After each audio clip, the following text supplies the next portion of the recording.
ini hidup di bumi ini, ada berbagai macam makhluk hidup dan makhluk tidak hidup di sekitar kita yang saling mempengaruhi sehingga terbentuk suatu hubungan timba balik atau interaksi. Nah, kenapa kita perlu mempelajari tentang ekosistem? Supaya kita sebagai manusia atau salah satu makhluk hidup itu tahu menempatkan diri kita itu di mana, supaya kalau kita hidup itu tidak mengganggu atau merusak ekosistem yang ada.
Bebatuan dan juga tanah merupakan salah satu komponen abiotik yang paling penting dalam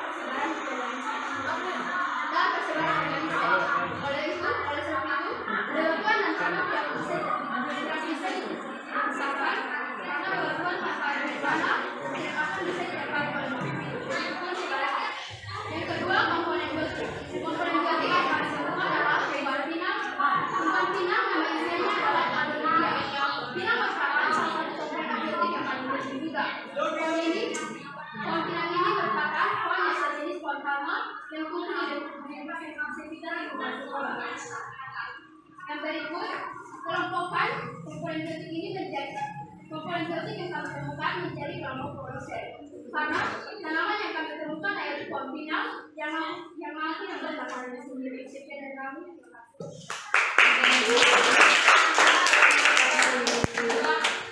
Apakah ada dari anak-anak yang mau bertanya terkait hasil observasi mereka? Ada yang mau bertanya? Silakan kembali.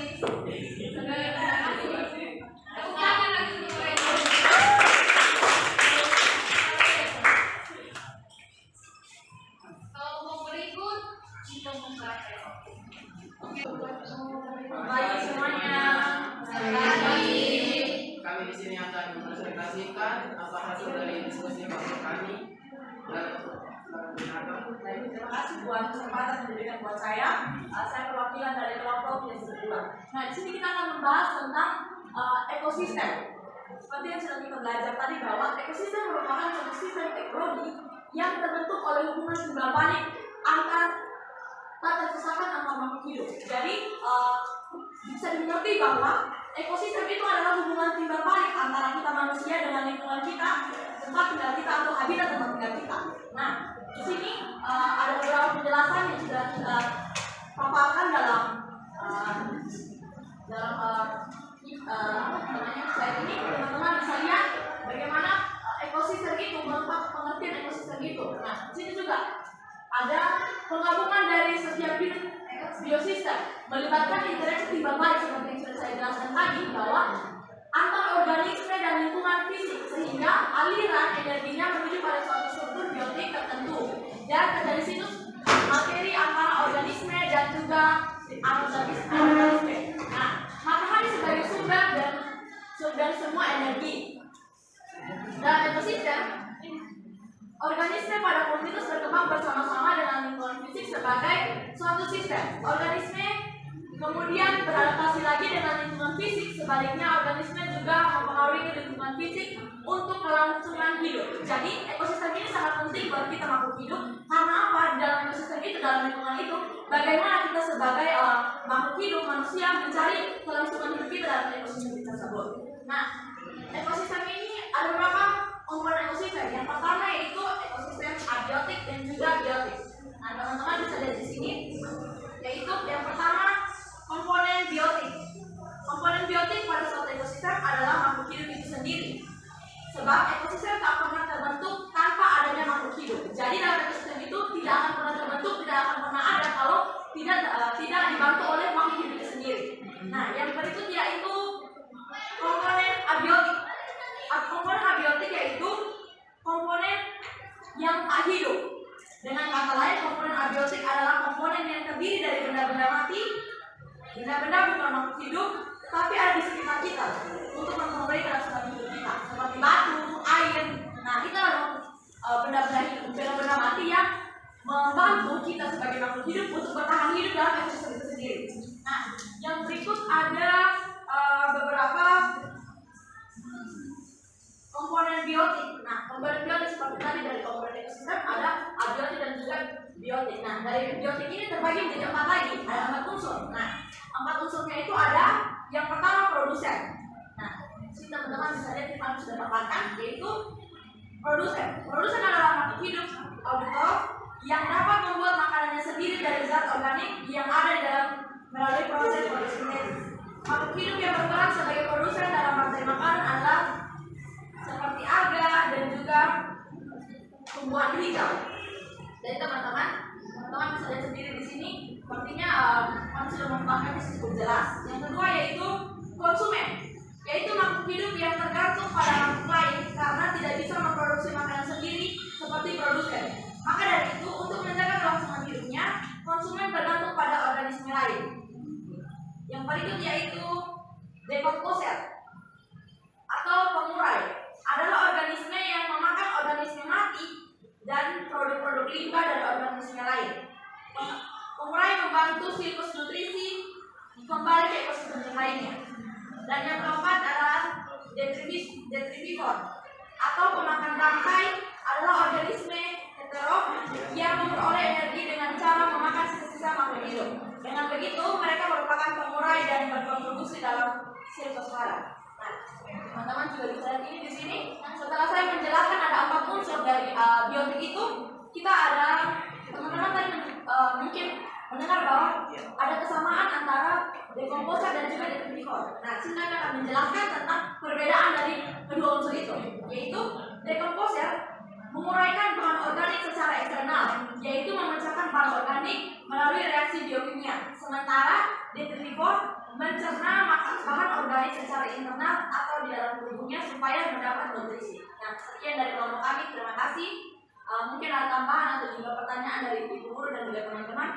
Kami berikan kesempatan.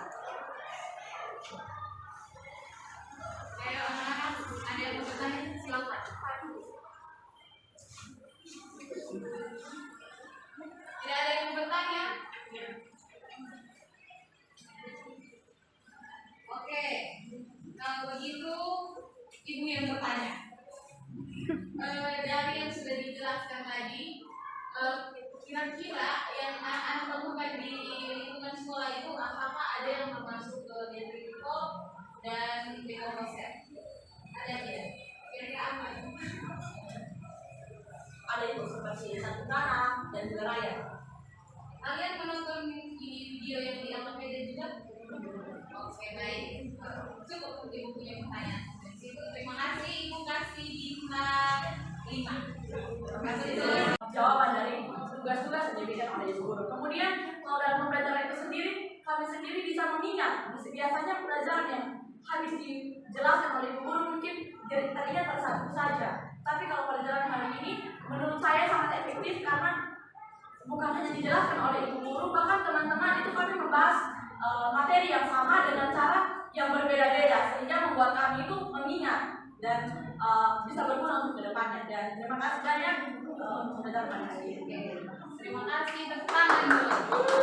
Dan setelah ada yang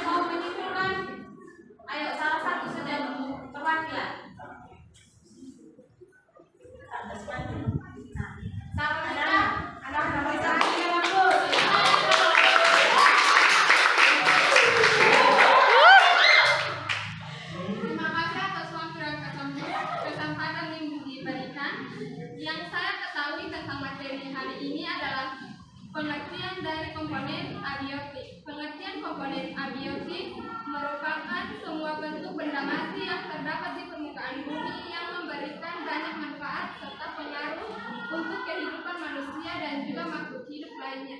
Serta komponen biotik adalah suatu komponen yang ada di dalam sebuah ekosistem dan biasanya berupa suatu organisme makhluk hidup, di mana komponen biotik ini bervariasi mulai dari hewan, manusia, tumbuhan, serta mikroorganisme yang hidup. Oke, terima kasih.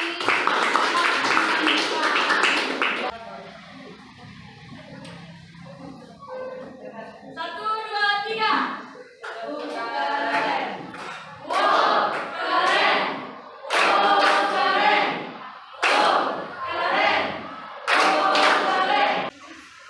Baik ibu dan teman-teman, sebelum kita materi tentang ini, kami akan coba yang mengenal kita masing-masing. Yesus Kristus, terima kasih tetap kami boleh mengucapkan pelajaran hari ini dengan sangat baik. Semoga apa yang kami belajar hari ini boleh kami ingat dan boleh berguna bagi kami. Terima kasih tetap kepada ibu yang telah mengajar kami.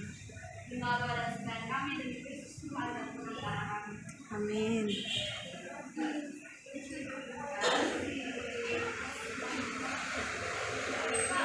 Hormat. Seperti kumpul